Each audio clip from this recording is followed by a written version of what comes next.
When we do hear of new diagnoses and we talk to the parents, the conversation is just like you've described, that they have this additional pressure in that they have to make a decision. And part of me is like, oh my gosh, you don't know how lucky you are that you even get to make a decision. You know, Ada and Jude were probably, you know, some of the last of the kids that came through that didn't really have a choice. And how lucky are you that you have a choice? But what an incredibly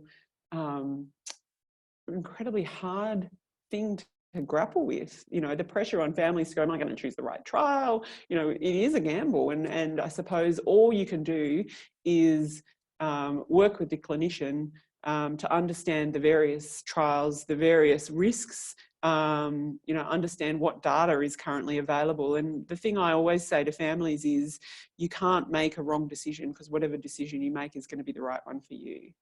But I feel like it's almost a harder position to be in when you have to choose. The other piece of advice that, and I don't give advice and not advice, the other comment that I will often make to these families is pursue everything, because if you put all your eggs in one basket and you don't qualify for that particular trial, you know, maybe you've missed a shot at some other ones. So pursue all of the trials, understand, you know, where you can get to with each of them, and you only have to commit to one when you're on the bed and the needle's in your arm. You know, that is the best thing I think you can do if you want to access a clinical trial. For us, it was the only trial available.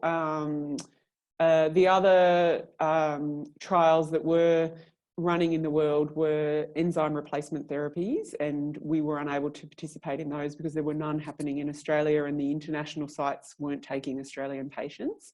And the other gene therapies that were coming through the pipeline were not yet recruiting. So it really was the only option for us to participate or even pursue.